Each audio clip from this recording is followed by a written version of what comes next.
Good morning, everyone. Thanks a lot for investing your time on a Saturday morning. My name is Pranat. I'm the CEO of Prescribe, and I'll be your host for this morning. So Prescribe is on a mission to help hospitals digitize and harness the power of clinical data. We currently serve some of the largest hospitals on their EHR journey, including Apollo, Hinduja, DMH, SIMS. Our offerings include document management software, outpatient and ICU management software, and finally, full-fledged EHR. I'm humbled and honored to be among some of the amazing panelists today. Um, uh, it's my pleasure to introduce you to Dr. Ujjwal Rao, who's an advisor to high-level government think tanks and ministries of health and IT. Dr. Rao has become a thought leader in the field of EHR, having done his doctoral and postdoctoral research in artificial intelligence and EHR. He's also held clinical and administrative roles at several large hospitals, including Fortis and Apollo. And secondly, we have Mr. Pradeep Saha, who brings in a very practical knowledge of implementation of EHR systems. So he's led EHR implementations at Tata Trust hospitals and Max Healthcare, which was one of the first hospitals in India to implement EHR. Broadly, today we'll be covering four or five things in EHR, starting with trends, moving on to outcomes, and then adoption and challenges, and finally we'll round off with a roadmap in India overview. So this will be a 45 minutes to an hour. This will run for 45 minutes to an hour with the field opening up for Q&A from the participants. And before we dive in, and we also have Mr. Mahesh Shinde, who's the director of IT at Hinduja Hospitals, who'll be helping me moderate, and he'll be screening the Q&A part of it, which will happen after the main part of the webinar. Before we dive into the webinar, I wanted to get a sense check of the room and wanted to check where you are on your EHR journey. You'll be able to see a poll on your screen now. If you can please help us with that, that will also help the speakers tailor the webinar to your needs. I'm just launching the poll now.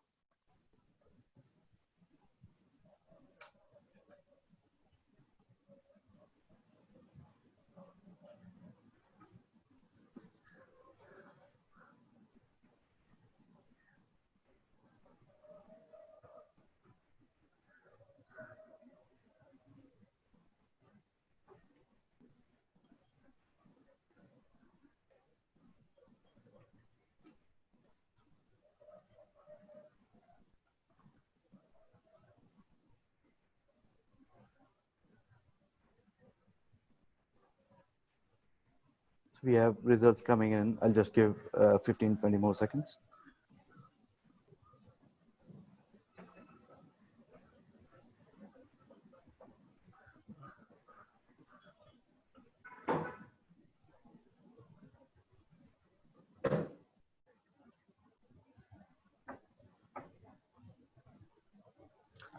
So we have the result now, and 50%, nearly 50% of our participants said they've been implemented in a few departments. 30% said they've already implemented end-to-end EHR, and the remaining 20% are looking to implement within the next year. So it looks like we have quite an advanced audience, and I think you'd gain a lot from insights from Dr. Ujjwal and Mr. Pradeep. And I think when we start talking about this, it makes sense for us to have a very high level overview of where we are and where we are going in terms of trends. Broadly, it can be divided in three phases. The past generation was about digitization and standardization of health records. And this generation, I believe, has a focus on clinical outcomes. So how do we help patients with the data we already have? And I think the next generation would move on to more of AI, ML analytics, and then precision medicine, getting very personal on providing patients with the care they deserve. And I think I'll now hand over to the speakers to talk about what they want, what they want, what they want the participants to get out of the webinar. Thanks, Pranat, and good morning, everyone. It seems rather interesting that I'm in the midst of predominantly chief information officers, including my friends Pradeep and Mahesh. And usually, it's the other way around. Like, CIOs are in the minority, so it seems that this is a day to actually make sure that I put up the best. Foot forward. And what a successful webinar for me would look like. I mean, at the end of the day, at the end of this session, if I'm able to at least put forth the idea of what a meaningful health information technology program should be, and essentially inherent to that is the question of, the big question: what do doctors want from an EHR? So if I'm able to give some sense on, from my clinical experience as an emergency physician and having managed hospitals for a decade, and in my second decade of my career, having, worked with health IT implementations and recently working on clinical decision support and artificial intelligence in medicine, that's the key question that I hope I should be able to, answer. And the second part is moving from technology to outcomes. Whilst we tend to look at EHR as an end in itself, how should we start looking at it as a means to an end? That's the second thing. And the third is, how can all the CIOs and heads of IT, and I'm sure there are a couple of physicians in the webinar as well, how do we get future ready? What is it that India is poised to transform, in terms of the healthcare scenario, and use the electronic health records as such. So before I move on to, discussing the trends as such, I'd like to also request my colleague and friend Pradeep to give his sense on what he wants as takeaways from the webinar. Pradeep? Yeah, thank you, Dr. Ujjwal. Friends, my CIO friends, as you know, I have been there in this healthcare since last 35 years. So in this forum, the only thing that I can share is my experience, the insights within the hospital, inside the hospital, what the life is, and how EHR has turned the life there, bringing the benefits of that. I will focus throughout my session within that only, which I think might help you, because from the poll I see about 80% of you already have a good flavor of what EHR is. 30% is already implemented EHR. So it's no point talking about basics of EHR or basic challenges of EHR. What would be more important is my experience and my take, what I got, which might help you and my friends. Thank you. Thanks, Pradeep. That's a very pertinent point. Actually, there is definitely a very mature audience, and and the idea should obviously be revolving around actionable takeaways and not looking at EHRs at the fundamental level.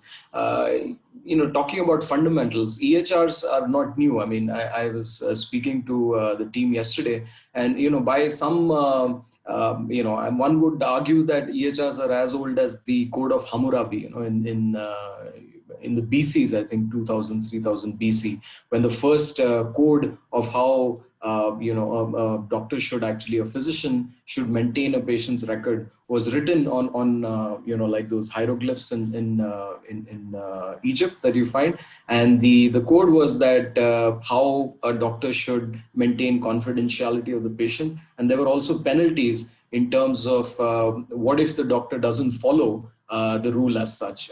So talking about penalties as such, starting with the whole idea of EHRs in 70s, saw the idea of EHRs in the form of those roll and scroll kind of screens where you had DOS kind of interfaces for EHRs, and moving from then to actually what we have today are extremely intuitive user interfaces. But in the middle of all of this, we saw major milestones. The first being the formation of HL7 somewhere in the 1980s, when they started to realize that you can't have two computers having records without them talking to each other. That was a fundamental aspect which changed the whole idea of EHRs as a networked record, and the idea of health information exchange was born.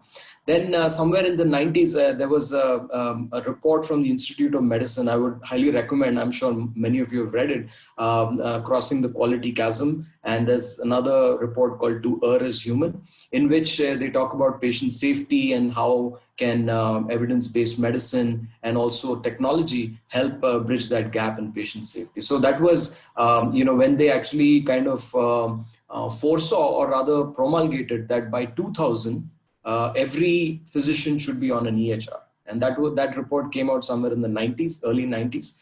But I mean, I'm sure we are, far away from there. In the West, there is a pretty decent adoption, but in India, there's a long way to go. But safe to say that the movement is there. And then there was, in 2009, in the US, they passed the High Tech Act, which was the part of the American Reinvestment Recovery Act, which actually incentivized doctors to use EHRs, which we call meaningful use.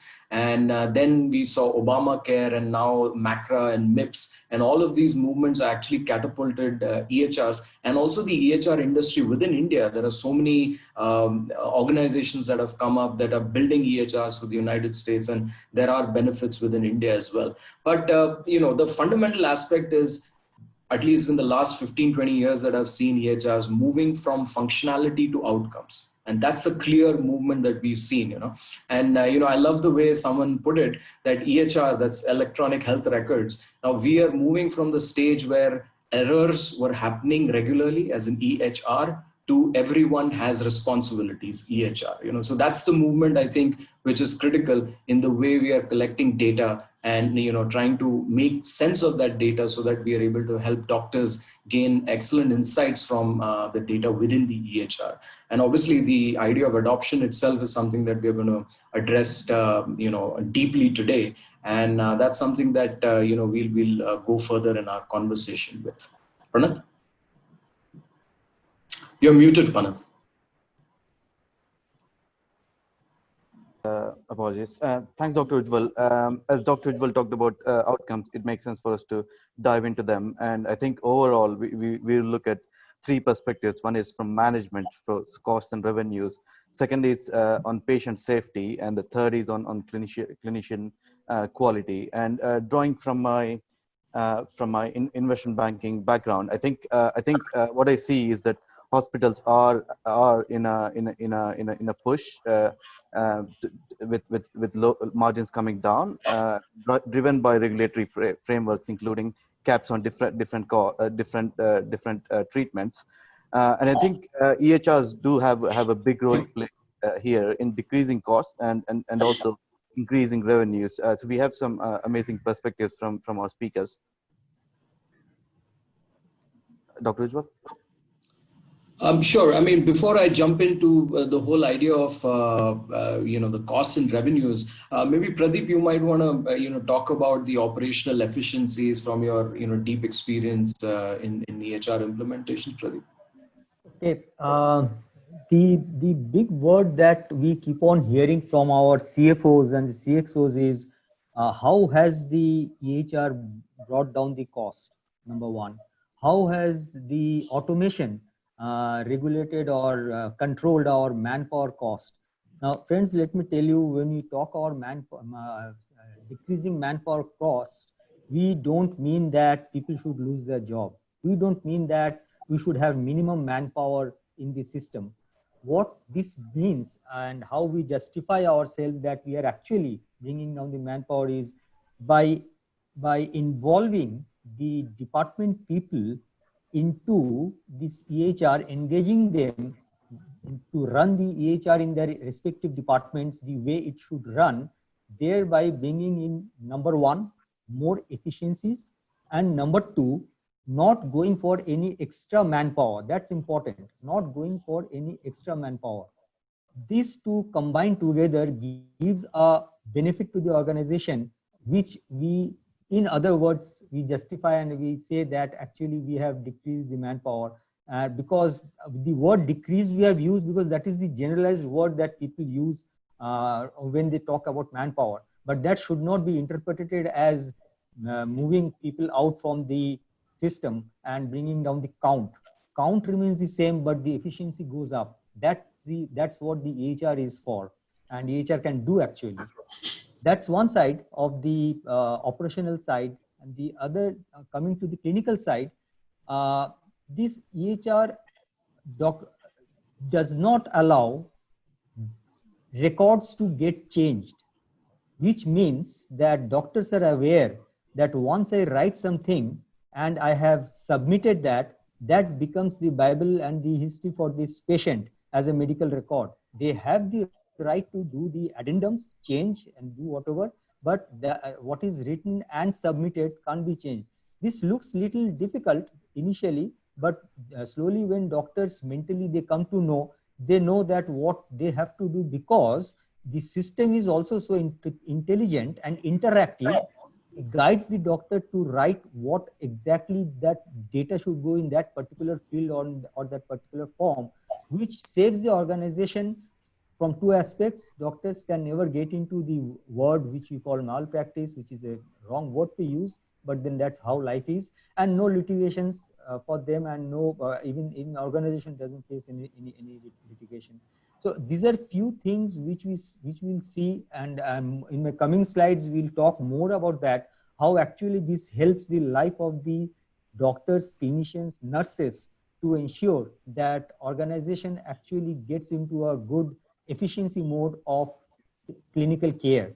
And finally, before I hand over to Pranav, the last point, and we'll talk more on that, the as a IT heads, we all show to our management that the system has been designed to fix the revenue leakages. And it's very simple. We all talked a lot that how after a doctor made the prescription in OPD, we ensure that the patient's workflow is already built in the investigation departments and other departments to ensure that patients are retained and they take the services. But the important thing over here is how the automation will help patient when they move out of the hospital. That is where the system has different forms and checks and balances and alerts and SMS, where the medication part reach the patients to ensure that what is that they have to take, what is that it's coming to an end and they have to go to the doctor again, where the patient now starts feeling that here is an attachment with me and the hospital who cares for me. So we'll see more when we go to the following slides, and I'll talk more on those as Sure. practical So aspects. Pradeep, I think the idea of revenue leakage is a very interesting one, and obviously from experience, looking at patients trying to source services within the hospital is one key area, and the other part is obviously the indirect revenue as such. And with the increasing amount of data that is within the EHR, one thing that I would like to point out is the opportunity with clinical research. Electronic health records, traditionally, the idea of a practice record and a research record have been two separate worlds. Increasingly, and research traditionally is looked upon as, what we call in our world randomized controlled trials, where you have a test group and a control group, and it's carried out in a separate world altogether. But increasingly, what we've realized, and more so with the ongoing pandemic, is that you cannot wait for such research to be done, which takes years altogether. Take, for instance, the vaccine research itself. So what people have started to do is something called in silico trials, where you actually start doing trials within the data that is available in the electronic health record. Now that brings up two interesting conversations. The first being that the EHR itself has to have data which is essentially, discrete and meaningful. So the idea of data capture with the prospect of doing research in the future is a critical aspect. The second is that the whole idea of the real world evidence, as we call it, real world data, is something that you can design pragmatic trials, which is that partially it is traditional research, but elements where you cannot wait, you have elements coming from the EHR, and you can do these in silico trials. So going forward, I think this is going to be a tremendous source. I wouldn't like to call it revenue per se, but an opportunity for advancing research, more so in the private sector, because this is something that the public sector is more attuned to. And increasingly, we are seeing groups like Apollo and HCG and and Fortis as well, who have their in-house ethics committees and in-house CROs who are able to manage this whole idea of research. So that's an area of tremendous opportunity when we talk about revenues. And the other part is, like you mentioned, Pradeep, Pranad, if you move to the next slide, the whole idea of the outcomes as such, which has elements of the things that you were talking about, malpractice, litigation, but the other is errors of omission, where you don't commit that error. And maybe you want to talk about some of these aspects in terms of how EHRs can actually manage some of these safety measures for patients. Yeah. So friends, here is what you see, what was never a CIO life sometime back. This is what we have come to know the values of EHR, the language of the physicians, the language of the clinicians, the language of the healthcare that should speak out from the EHR, a successful EHR when it got implemented. The EHR which got implemented, unless it saves life, there is actually no ROI of that EHR. Life is the final thing. If I have shown a data which says that I have saved X amount of life, then actually I have done all that I had to do in my life. I have done the best thing in my life. I have achieved my goal. And EHR actually can actually do that if it is used in the right sense to capture the right data, which EHR has inbuilt facility to that. And here are a few of those examples. I can talk the full day on these things, but in the sake of time, I have just taken a few items over here just to give you a flavor that how EHR can actually save life. There's full stop. There's nothing beyond that, right? And let's take up a few of them. In generally we come to know, we see there are complaints from the patients that I have got admitted, but since morning I am there, no one came. I don't even have the first medicine that has been given to me. So this EHR gives right alerts to the right people in the right time to ensure that whenever the patient is there in the bed, the initial assessment of the patient and the first medication order of the patient is done. See, friends, this is associated with the technology also, and we'll technology in the next slide. But in this slide, I am only talking about the benefit and the outcomes which comes out from the EHR.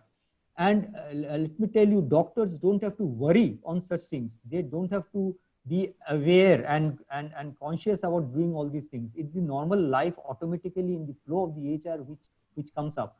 Many a time we hear that patients reached emergency, but by the time the patient went to the cath lab, something wrong happened. So the EHR helps us to actually take the timestamps and give the right alerts in case of delays, so that the patient is there in the cath lab in the right time.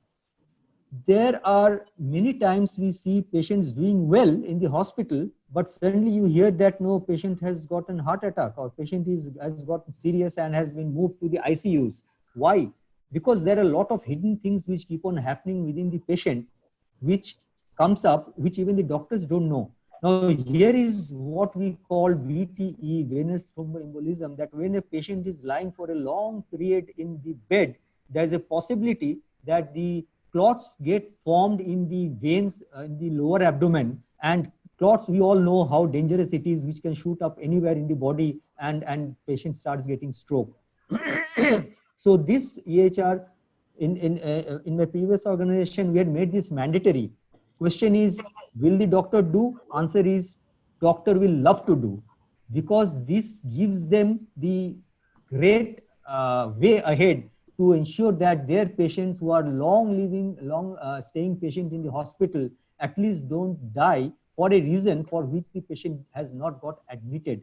That is where the value of EHR comes up. You also see the patient is in ventilator, and you ask the doctor, when will my patient be okay? Doctor says, I'll remove the ventilator today, and if he survives without the ventilator, he will be fine. But suddenly you come to know that no, he's become more serious. What happened? In the cases that we have seen, a long giving ventilator, there is infection which catches into the ventilator and the infection gets into the patient life. Patient getting infection after getting admitted in the hospital actually becomes very serious, and there are a lot, good number of deaths that have been recorded because of infection, and probably that's why NABH has come very strongly, the infection control department, which all of us we know now, and which was actually not known about, not that important about a decade back. That's how whatever gets into your body has a limited time by which it needs to be changed. EHR allows, helps us to do that by periodical alerts and alarms on those things. Finally, um, uh, we all understand that if I am infected, antibiotics are given, and I should be fine. That's the patient side. But it is very important for the doctor to understand an antibiotics can be given only on the results which they see, not number one. And number two, there is also a restriction on the antibiotics. Just by going ahead and giving antibiotics is not the right thing to do. And mind you, a patient is not seen by one doctor when the patient got admitted. Patients are being seen by many doctors.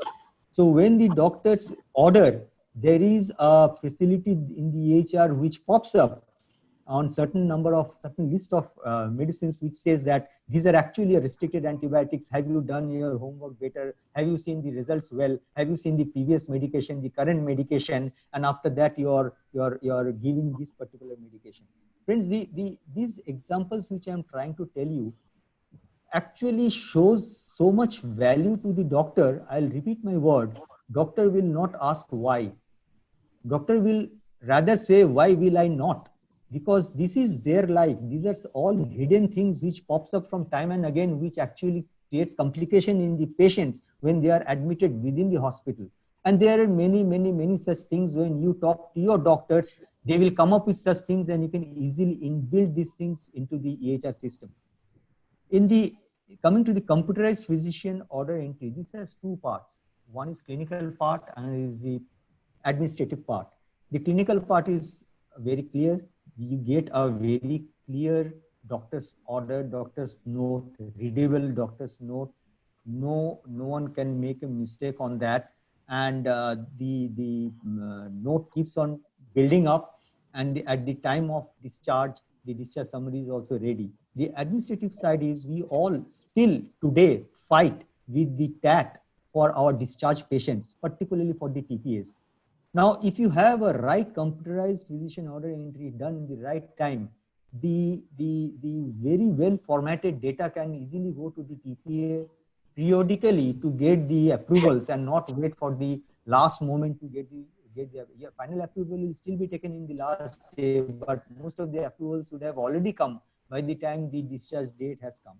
Similarly, another important thing is nurses always fight within themselves, and they cannot come out and they talk, they cannot even tell to the doctors, sir, please don't give me any verbal medication. All the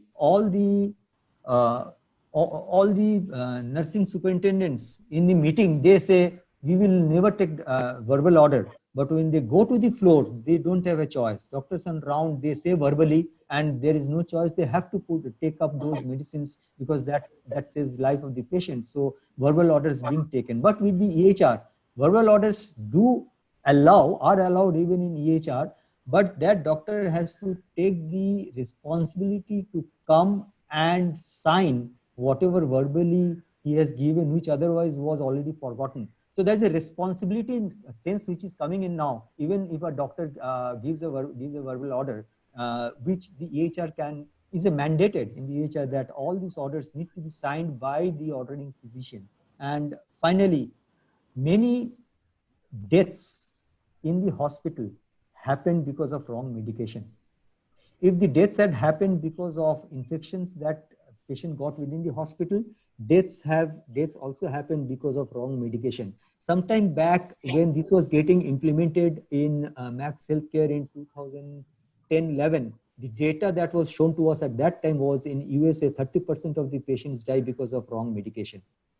You imagine if the magic that EHR does, it can ensure you that it will bring down to 0% of death. How how else you can prove your ROI to your management by when you show that your mortality rate has come down to this percent. So with these few things, I would like to just make you understand, because most of you are already in the advanced stage of your EHR implementation.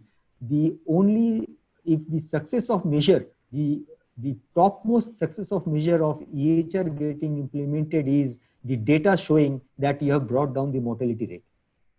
Absolutely, Pradeep. And talking about closed loop medication administration, it might be useful for our friends to know that now HIMSS, certification and the EMR adoption model. There are, I think, 4 or 5 hospitals in India who are stage 6 certified, and Pradeep and I worked on one of those at Max. The stage 6 requirement is for closed loop medication administration to be demonstrated. That move from stage 5 to stage 6, along with other requirements of clinical documentation. But apart from the idea of just getting MRAM certified, the whole idea of outcomes and grounded in the idea of patient safety is critical. And venous thromboembolism was one of the projects that Pradeep and I worked together on. And why doctors loved it is because it was an end-to-end flow, that apart from throwing up the alert, it would send a message onto the doctor's mobile phone, and they could then further act on it and actually place an order either for a low molecular weight heparin or sequential compression device, and then that order would be placed. So it did 2 things at one time. One is it alerted doctors on the possible clinical risk. The second was that it allowed them to complete the workflow end to end. Right. The inherent part of this is where EHRs can do one wonderful thing, which in Japanese quality terms is called poka yoke. And I want you to kind of pay attention to this part. Is how do you enable EHRs to be that element of error proofing? When you leave certain workflows to subjectivity, people are bound to be prone with exhaustion, fatigue, and they're likely to forget, and these are errors of commission. How about if you were to enable safety systems which are foolproof, meaning that by design you cannot commit that error? Now I'll give you an example. Back in the days, we used to have oxygen and nitrous oxide in the manifold. These are medical gases, right? So you see a lot of cases where instead of oxygen, someone was given nitrous oxide, which is popularly called the laughing gas. And there were a lot of cases. So people thought, why don't we change the actual tubing and the connection itself so that you're not able to connect nitrous onto oxygen, and that's all the problem. So think of EHRs as the way to build in these safety mechanisms. And one example that I can think of is a program we did on sepsis. So sepsis is generalized infection in the body. So what happens is there is something called care bundles, meaning that interventions that are grouped together. So you have a VAP bundle, you have a sepsis bundle. In sepsis, it's important that as soon as you get a sign of it, that patients are given broad spectrum antibiotics, without doing a culture as such. But it's important for that culture to be taken, the blood culture, to know which is the organism before you give the antibiotic. Otherwise, the culture will come sterile and you will never know what microorganism it is, right? So many times people forget to take a sample of blood for doing blood culture, and they give IV antibiotics straight away. So what we did was we allowed the EHR to create a safety mechanism whereby if there is a diagnosis of sepsis provisionally, then if somebody is making an order for an antibiotic, it will automatically restrict it unless it finds an order for blood culture within the lab investigations.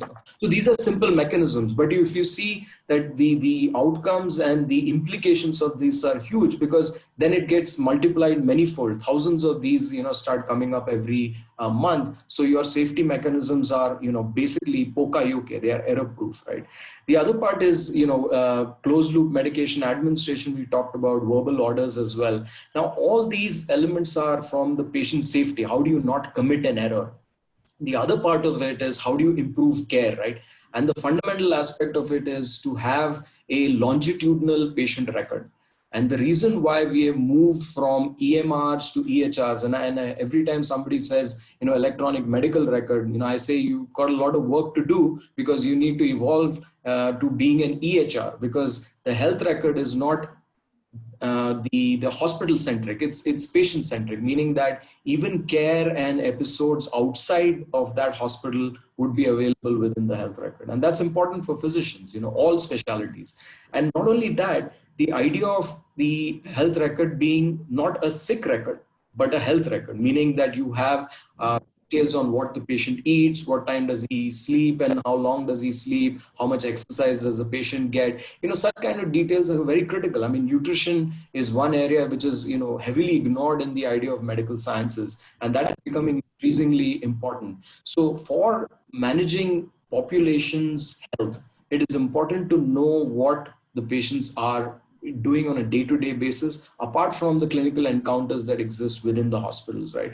And when you move to the next slide, you start to realize that all of the ideas about care, meaning that how do you adhere to clinical guidelines and protocols, how do you bring in clinical decision support, are all elements which are related to the whole idea of having a longitudinal health record. And that's important because then when you start to prevent disease and promote health, you decrease the utilization of care. And you realize that almost 70 to 80% of your hospital admissions would be related to chronic diseases. By some estimations, almost 90% of healthcare spending in the United States is because of 4 or 5 chronic diseases like hypertension, diabetes, and COPD and such like, which are obviously comorbidities. That you'll have a patient who has high blood pressure but also has diabetes, and these people get a lot of complications, as is seen from even COVID, that the predilection for patients with these kind of chronic diseases is much higher to get this kind of infection, right? So the need for you to have a health record and then decrease the utilization of care. Now, one would argue that, it's good that, we are getting more patients in our hospital and admissions are there. But if you do a calculation, and we did this some time back, that the amount of revenue you generate from these chronic diseases, I think the first 2-3 days is when the majority of the revenue comes in. Thereafter, it starts to decline. In fact, you are paying from your pockets to treat these patients. If you speak purely from a private sector perspective, so it's important and cost efficient to have your clientele healthy. That's the headline there. And I think a critical element of that is engaging the patient within her care. So patient facing mobile apps and such like. So technology is there to support all of that. But the idea is, how do you make that meaningful so that the patient finds it important enough to log in their blood sugar values, their weight, such kind of symptoms. And then, for example, now the whole idea of telehealth has taken on really well.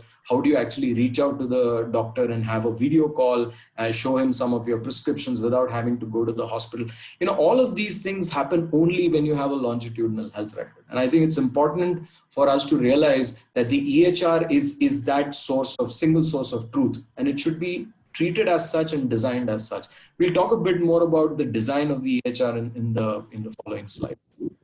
Yep, and thanks, Dr. Ujjwal. And I think when we talk about telehealth, just an added perspective is people think it's only limited to outpatients, but it's not. For example, what we are doing right now with one of our clients is ICU device integration and real-time remote monitoring. So that actually helps doctors monitor patients without actually being in the room all the time, which reduces the risk of transmission. And I think this also improves quality of life of a clinician, which is extremely important, so that they can take care of the patients. And I think, that's the point I wanted to add. And I think now that we have covered outcomes, I think we should come back to the ground and be realistic about what the challenges would be for adoption. And I think both of the speakers would be able to add very, very, very good perspectives. Mr. Pradeep? Yeah.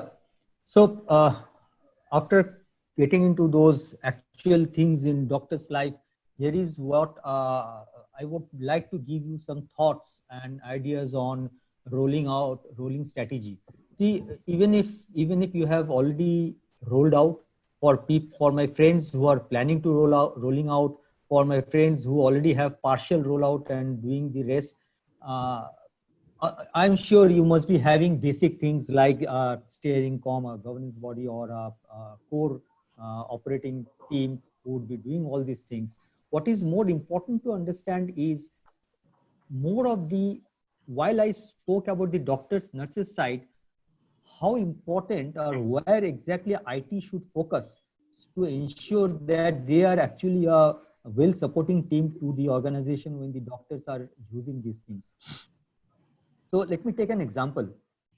Suppose a doctor has ordered a medicine and for some reason that medicine has not reached to the patient and not administered to the patient in the right time, that's bad. That's really not accepted.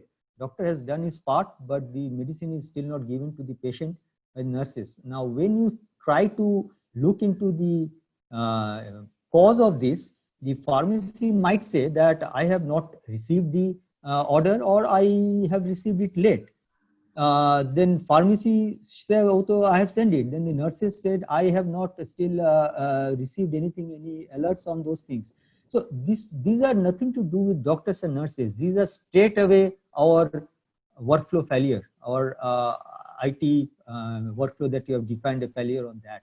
And mind you, one such failure, if it happens, doctors who were ideally little difficult to bring into the system, they will step back. They'll say, this system is bad. This is not doing, helping me. I will not use. Then converting that doctor back to use the system will be very difficult.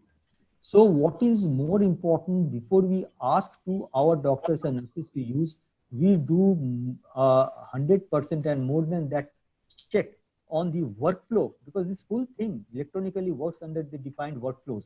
And these defined workflows, what we say that it should be tested, and after it is being tested, it should start in few departments to ensure that the, like we do the clinical trials today, the trials that we actually do phase 1, phase 2 and phase 3, it's so much as a resemblance on today's COVID time.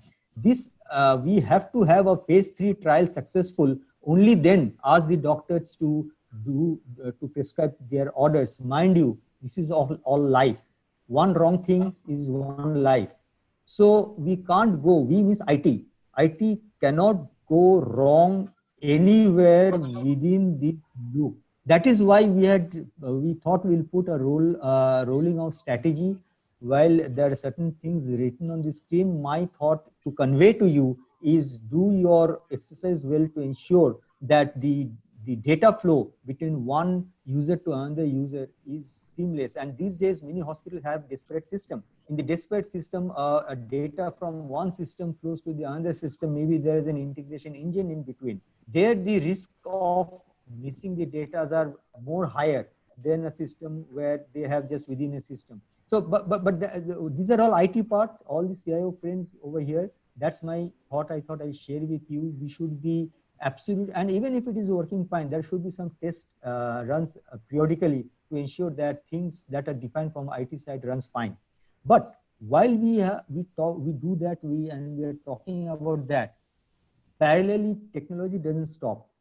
What is coming as a challenge to all our CIOs, and we have lots of discussions and sessions and seminars on this, on the interoperability. How will a data talk to each other? Friends, we are still not there. To be very specific and clear, we are all trying. Technically, we all know what to do, but we all come up with a clear reply. Is there a standard? Is the government doing anything? There are hundreds of questions, but we are still not there. But what we are good and we do is we know how to make our APIs. So we keep on making our APIs in a way that it talks to the data of the other system, but there is no rule clearly because of the data confidentiality and other things, that how can one system talk to the other system. One exercise we have taken with National Cancer Grid, where the cancer data are being shared between different hospitals. They are coming up with a standard to which the APIs of the hospital will send the data and the receiving hospital will accept the data. It's telling that it's still happening, but Absolutely. it has to happen tomorrow. Thank you. Indeed, indeed. And Pradeep, to take a cue from what you said about what the government is doing, and we'll talk about that in our final section, mostly to do around the standards. And I think interoperability, the whole idea of adopting fire standards is now becoming increasingly apparent, and we'll talk about that in a bit. But going back to the rollout strategy, I think one critical aspect is the whole idea of clinical adoption, and clinical transformation. So when does this process start? So typically you have this whole IT plan and management coming together, and this whole plan is made. They procure an EHR, and then they plan out the strategy, and then they bring in clinicians into the picture. And the effect is very obvious. The clinicians are not going to come on board. That is for sure. So when I talk about clinical transformation, I think of Abraham Lincoln's words, and to borrow his words, the EHR is basically of the people, by the clinicians, of the clinicians, and for the clinicians. That's how one must think about it. The whole idea of clinical governance and the framework for clinician participation has to be there right at the inception. So the clinicians have to be involved right from day zero, actually. And that's when you can actually ensure that there is an outcomes oriented approach, because at the end of the day, if you ask me what doctors want from a system, it's just three simple things, right? One is safety, both for the patients and for themselves. How do we avoid going to court? Number one. If the EHR can help us do that, great. The second thing is if efficiency. Allow me to see more patients in unit time, and in the private sector that goes to how much money I'm making. It's the truth. The second part is in the public sector, they are inundated with patients. How can EHRs optimize their workflow? So that's two, efficiency. The third is excellence. How can I be a better doctor in my field? The idea of having some level of prestige as a specialist is something that doctors aspire to be known as experts in their fields, and the EHR should enable them, to actually come to speed and become experts in their fields, which eventually and obviously reflects on the kind of care that they give, and that's the reason why they're known as good doctors. So I think that's the thing, the threefold thing about safety, efficiency, and excellence. Other than that, the whole idea of the EHR itself, and talking a bit on the design element of how design of EHRs kind of has implications for transformation, is that the EHRs benefits should outweigh the cost.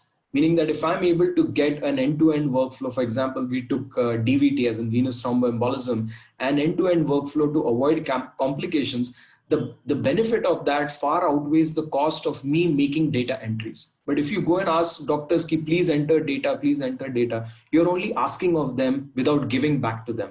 So why not give them first and then ask of them little and few things to begin with?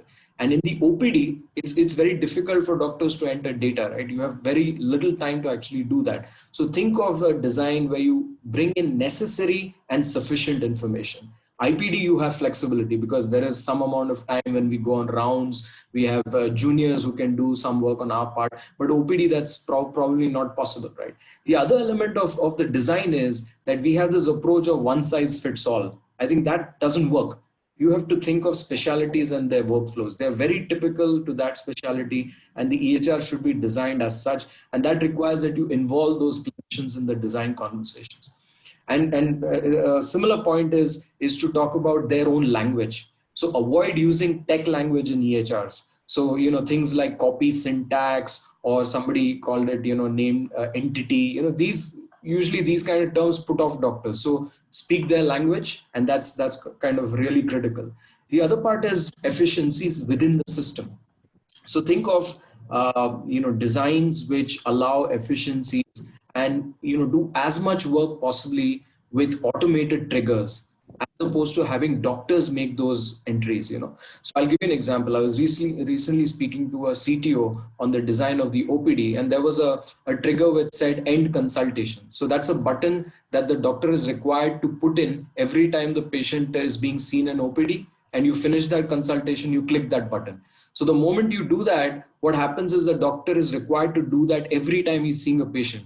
So for the design of the EHR, it was a simple thing. You put in a button and you required an action. But for the doctor, the effect is thousand manifold, because he has to do that with every patient in his lifetime. So if you eliminate that and put an automatic trigger, you've already saved, tremendous amount of effort on his part. So those are elements of, from a design perspective. But at the end of the day, the whole thing is, how do you balance out convenience with patient safety and clinical outcomes? So one example is this whole thing about copying previous prescriptions, copying previous reports. One needs to be very careful on such things. I mean, I went to court for a case whereby a 12-year-old girl had a CT abdomen report where it showed a case of hysterectomy, that the uterus was removed because that was a report that was copied from the previous one. So the idea is to strike a balance, and that's very critical as we move forward. And if you move to the next slide, Pranath, I might just take that up and we'll leave time for questions. The whole idea is that the roadmap for EHR is moving from the interoperability that Pradeep actually mentioned. It's going to be the truth of the future, because the government is taking up the National Digital Health Mission with standards. Like Fire R4 is one I spoke of, SNOMED CT, LOINC are some of the standards, and they're thinking of a federated architecture whereby there is a national level component and there are state level components, and private players also will be part of this whole health information exchange. And this will all have implications as to how Ayushman Bharat is actually being rolled out, and the coverage is also increasing. And since I'm part of the consultative group for the Ministry of Health, Niti Aayog, and I've seen these things are coming along, there's in fact an NDHM sandbox whereby private players can actually integrate their systems and start integrating already with government and quasi-governmental systems. So I think we need to keep our eyes open and our minds open to have standard records which are future-proof. I think that's important for CIOs and heads of IT to realize that you're not working in a silo anymore. It's going to be a nationwide kind of movement for health IT, which is ultimately empowering the patient, because at the other end of it is the patient health record. So that's the Perfect. as it exists for the future. Pranav. Thanks, Dr. Ujjwal. And I think we are just on time, and I would move on to Q&A now and hand over to Mr. Mahesh Shinde, who will be taking in questions and passing on to the speakers. Thank you, Pranath. Before moving towards Q&A, I would like to thank Dr. Ujjwal and Pradeep giving an insight of their experience and hands-on experience of implementing EMR, and Dr. Ujjwal to explain how the EMR has been violated for so many years. One thing I would like to say, all the hospitals are trying to implement EHR, but some or other, few of the hospitals are 100% successful, few of the hospitals are 50% successful, and few hospitals are still trying to move. Some or other way, few of the hospitals started scanning record, okay, feeling the importance of the EHR. Few of the hospitals are starting capturing patient demographic and vital of the patient. This is a start. Okay, so slowly, if once they, as you rightly said, once they gain the confidence of the doctor, and if they sees the outcome in clinical research, in cost saving, so these are not far. Again, all the hospital will have this EHR. I would like to thank. I liked Mr. Pradeep's wording.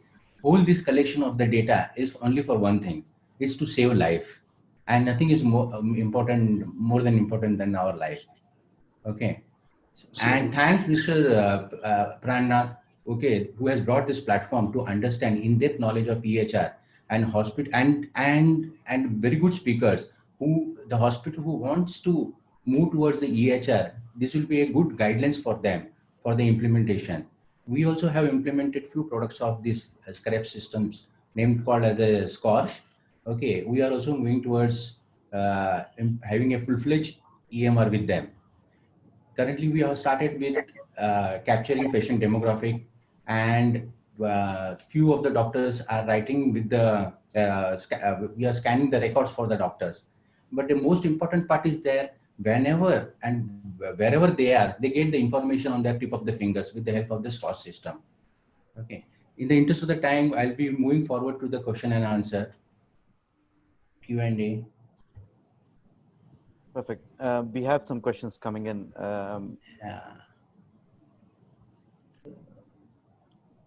So there is a question from Mr. Niranjan. How much of Indianization of EMR adoption happened? Second year, I think 2-3 questions at a time he has asked. Can we have MVP of EHR implementation before getting into level 6 or 7, as the most of the hospitals are not even considering the basic e-health system? And third, he has asked, can we consider publishing evidence of the tangible ROI that the CFO and investors may believe? Why don't I go first, and maybe I'll ask his practical experience from his stage 6 certification. So we've, Pradeep and I have worked together on the MRAM stage 6 certification max. So from an Indianization perspective, the model itself, Niranjan, has not been tweaked for India per se. And MRAM is a HIMSS model, which is a global model. But what has happened though is MRAM has come up with models not only for EHR adoption, but also for an ambulatory care model and an analytics model, which are specific to those use cases as such. But the idea is that the evolution of the model itself, since I think 2010 or 11, when the certification happened, I think 2012, and then further, now they've actually made some tweaks. For example, I said closed loop medication administration has now gone to stage 6, which was earlier a requirement in stage 5. But those tweaks have happened because of the global feedback that HIMSS has received.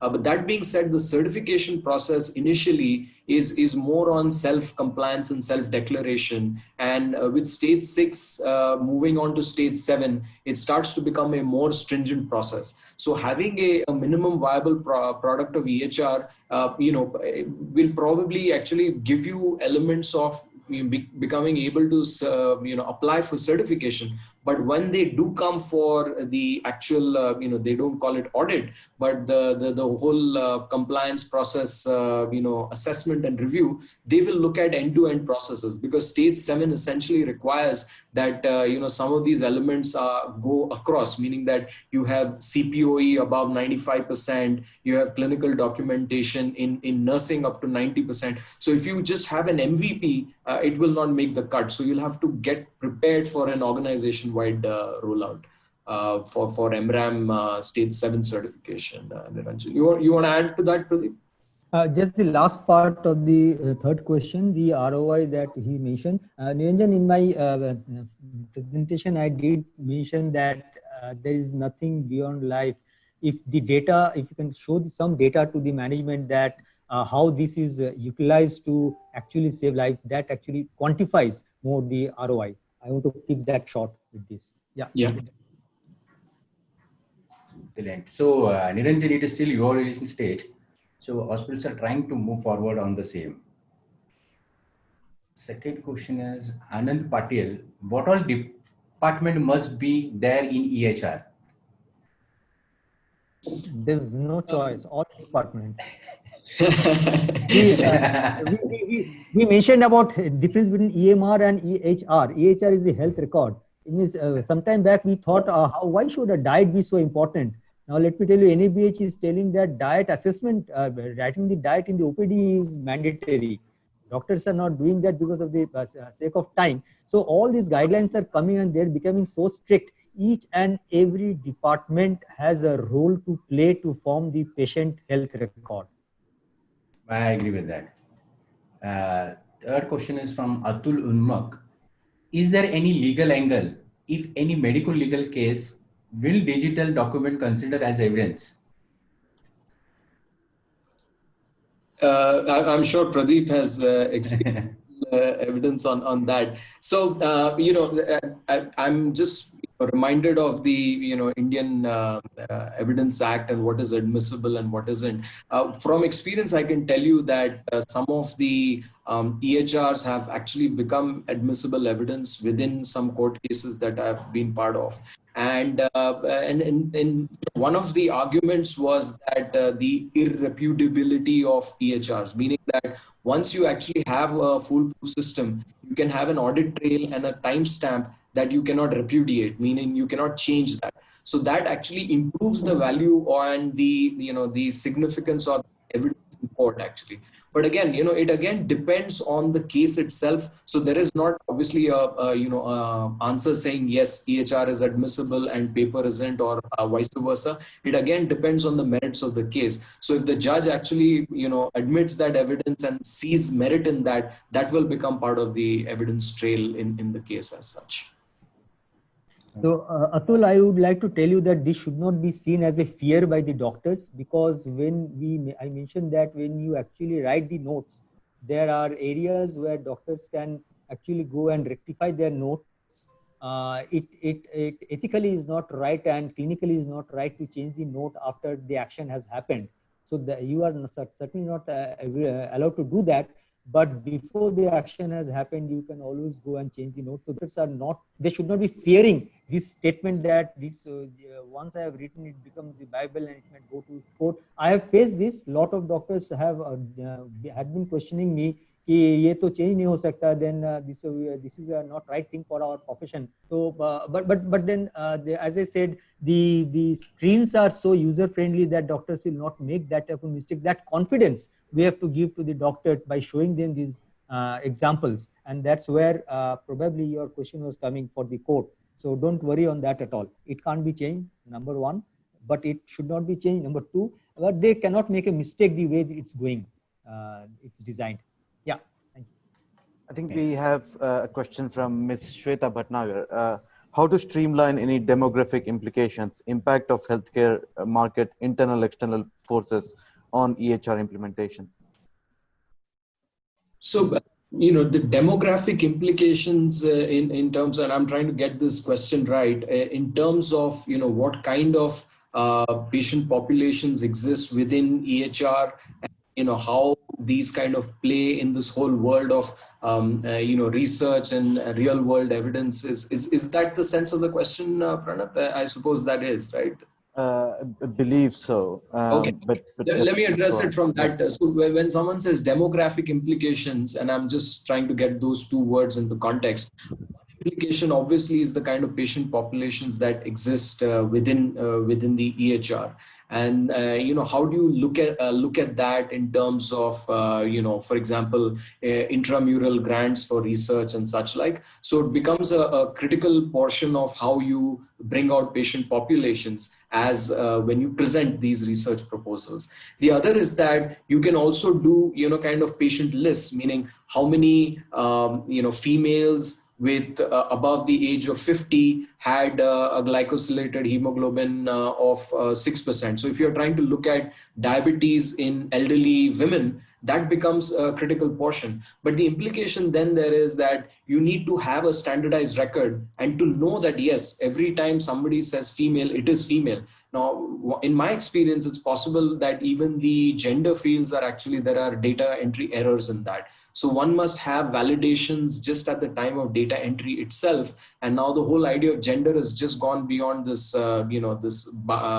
binary as to have non-binary and, those kind of genders as well. And age groups defined by specific discrete points, but to have the ability to group them into ages. So typically you'll have research studies which are looking at age groups. So meaning what is the incidence of COVID in the pediatric age group, right? So you need to be able to group those, say, below 10 years of age, how many patients ended up with COVID. So the short answer is yes, there are deep implications. The second is that EHR should enable that kind of discrete as well as, continuous data. Third part is you should validate that information at the point of entry itself. Perfect. And there was this I found very interesting. How HIMSS is aligned with NDHB blueprint or mission. Yeah, so I can take that up. So the whole National Digital Health Mission was a long consultative process. Actually, it began almost in 2017, early 2017, when there was a Niti Aayog had called a consultative group meeting, which was a public-private, and I remember people like Dr. Vinod Paul, Mr. Alok Kumar from Niti Aayog, Ms. Anna Roy, and these people were involved. Ministry of Health was also involved, and there was a whole delegation from Nat Health and CII, FICCI from the private industry, and there was representation from HIMSS as well, I believe there was a gentleman who was the chairperson of HIMSS at that time. I don't recollect his name. Who was part of the HIMSS consultative process. And then further, actually, this whole process of the initial draft that was released in the public domain for comments, and then a lot of industry bodies submitted their responses. They actually the committee was headed by Mr. J. Satyanarayan, who's a veteran in the field of health IT, and a multidisciplinary team across the public and private sector. So they did take inputs from all private sectors, including HIMSS as well. So HIMSS India was deeply involved in the HB, the blueprint, and going forward even the mission as well, Mr. Gupta. Understood. And something we covered briefly, but Mr. Pradeep can come in also. How do we overcome resistance from clinicians to adopt and evolve as per management perspective outcomes? This is from Dr. Sneha Asija. Yeah, go ahead. Pradeep, let me answer that, and then you can, probably, add your perspective, because this is a problem Pradeep and I have tried to solve together for a long time. Yeah, you are a clinician, so you can tell that better. Yeah, so let me bring that clinician perspective to Dr. Neha's question. So the first thing is, obviously, like I said, that the system itself should give more benefits than the cost should be negligible, in relatively. So, for example, the benefits in terms of having your patients safe, optimizing your workflows, being able to see more patients in unit time, and also enabling, levels of excellence. I think those are things which clinicians, look forward to. So the idea is, so far, the EHRs have only been, sources of, glorified data entry tools. Some people call them, very fancy looking billing systems or fancy looking data entry systems. So how do you evolve from that? So this is a, dichotomous process. One is that the EHR design and the whole planning and the committees, elements of involving clinicians is on the one side.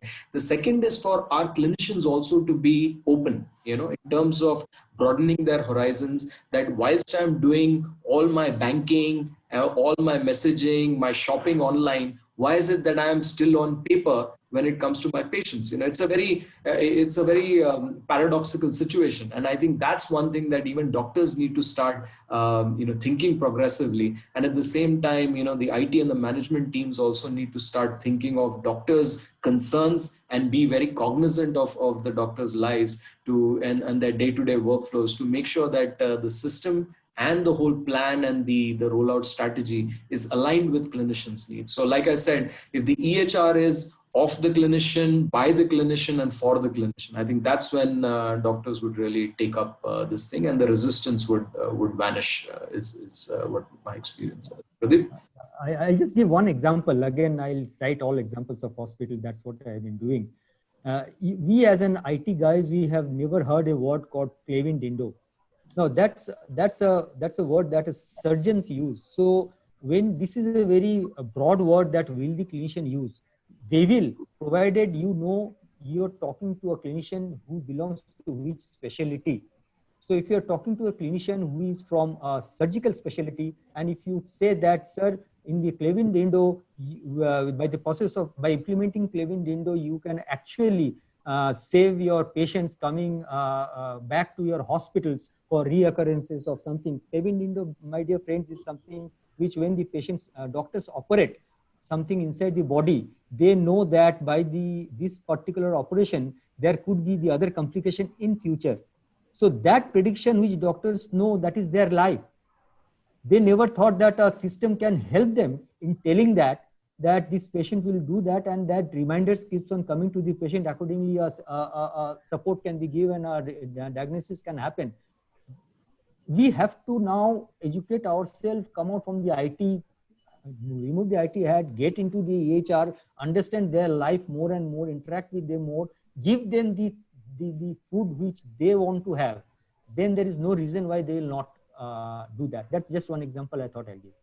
Yeah, no, thanks both. And just a quick anecdote I want to add as well is that what we see when during implementations is that there are always some clinician power users who love EHR, and I think them coming in and telling to them their fellow clinicians is much more effective than someone like us as a vendor or someone from an IT department telling them why they should use EHR. So that's something to keep in mind. Yeah. So we're short on time, so I'll just take last a few questions. One is it's about selection committee and who should be involved in EHR selection committee, and it's from Mr. Patil. Pradeep, you want to take that or you want me to go? You can go.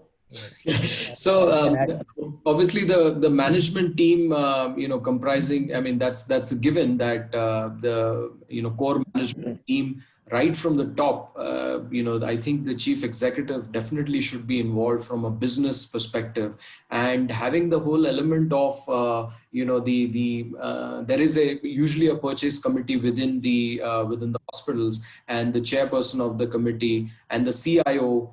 These are, for sure, these are the baseline members of the committee. But other than that, the medical director, who is a representative of all the clinicians, he's the key person. But this is the usual composition. But when you go a step further, I think what is important is also to involve the heads of all clinical departments. I think that's critical. But going beyond that, you should also involve the resident doctors, a representative of the residents who are actually going to interact with the system more. So usually the seniors read the system, right? But usually the ordering and the writing happens much at a junior level. So how easy is it to use? And that's a perspective that junior doctors would give. So ideally having representatives from that segment as well, from the resident doctors, the heads of clinical departments, the medical director, and the management team, including the CEO, CO, head of IT, and the purchase representative. I think that would be an ideal. And some people have actually gone ahead and started looking at some patients also to be a committee, because there's an element of the patient health record. So there are elements where they say you should involve patients in the decision process as well. Okay. Pranath, Ishak wants to say something on this HIMSS involvement. Yeah. Answer live. Okay. Yeah, Ishak, are you there? He has No, I to be think, unmuted. yeah. Let me open him up. Ishak? Yeah, I'm here. Yeah. Yeah, please. No, what I was, I'd actually typed there. Okay, so just wanted to give a quick answer on that. Yeah, are you able to hear me now? Yeah. Yeah, okay. So yeah, so HIMSS involvement, I'm really happy. First of all, would like to appreciate and thank Dr. Ujjwal as well as Pradeep for bringing very good insights. And on the HIMSS involvement front, I just wanted to type there, but I could not do a proper job. So we are directly involved with the government as well, both on the blueprint. We have given a lot of feedback which was incorporated. With the mission also we are involved, and we continue to do that. Also, we are involved on the NABH side, which is currently working on coming out with the detailed guidelines from an IT and EMR adoption perspective. So that's a quick rejoinder I wanted to give. And over to you, Mahesh. Thanks.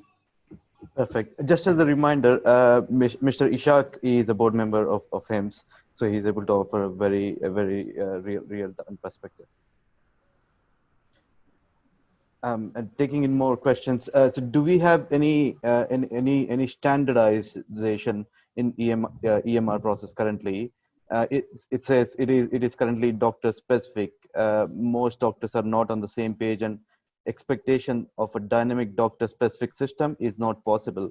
I think it was more of a comment and an open discussion issue.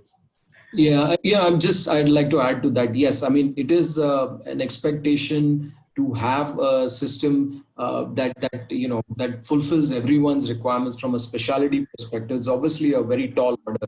But think of it this way, that there are certain elements which are common across specialties. Now, there are, everyone will order medication, everyone will, think of a diagnosis. So think of what specifications that exist within that element of the EHR, those components of diagnosis, labs, etc. So, you have these conveniences in terms of frequently ordered labs and frequently ordered medication, etc. And you build up your convenience order sets. One level above that is to make that evidence-based. How can you empower order sets which are evidence-based for example, for urology, which is specific, for example, a team of clinicians who are doing renal transplants. So how can you have an order set for renal transplants that's grounded in evidence-based, right? So that takes it to the next level. When I talk about workflows, now think of how, for example, like a vascular surgeon would work. If he does for a varicose veins, if he's doing a USG, he's doing a USG at one side, entering a report on the other side, and also writing a clinical report.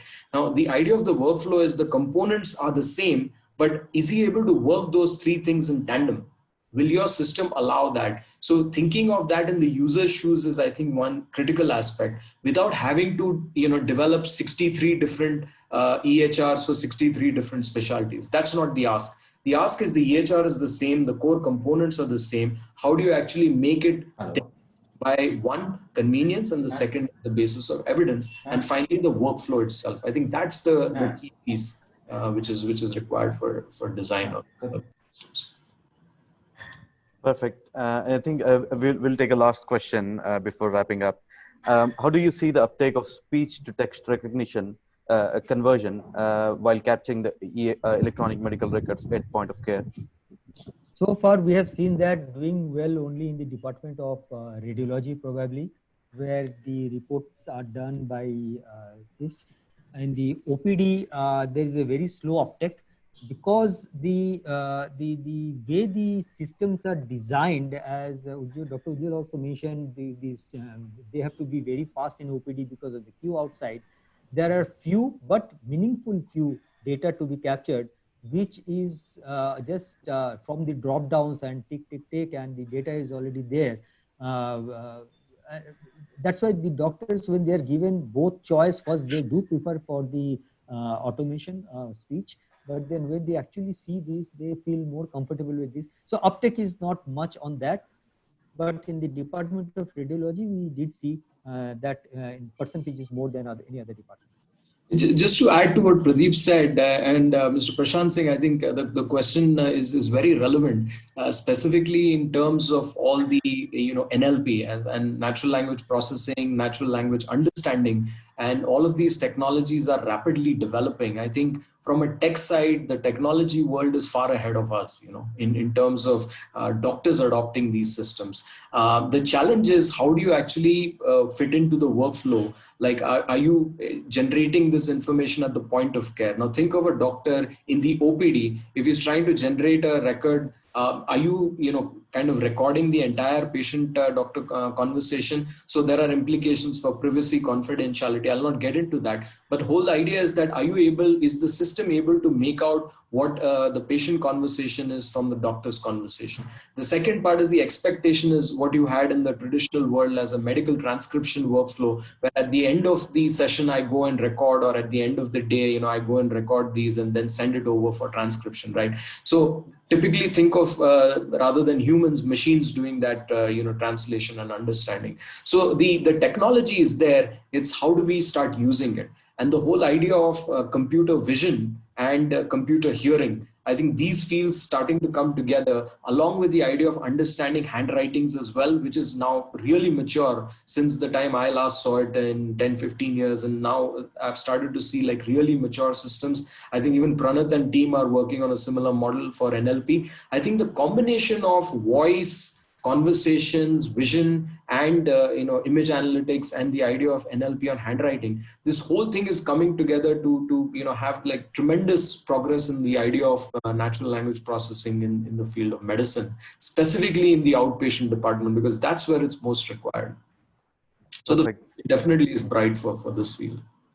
Coming Perfect. back on speech to text, I think for in our hospital for radiology department, we have implemented the speech to text for doctors. Our I think 15 radiologists are using it, and it is with the accuracy of 99%. For last 5 to 6 years, we had been, and it is now it has become a mature system after using it Yeah, for so many years. that's right. That's right. That's helpful. I think it's time to wrap up now. But thanks everyone for taking the time, especially the speakers and all our participants. Thank you. Thank you. Thank you. Good day. Thank you. Bye. Bye. Bye. See you all.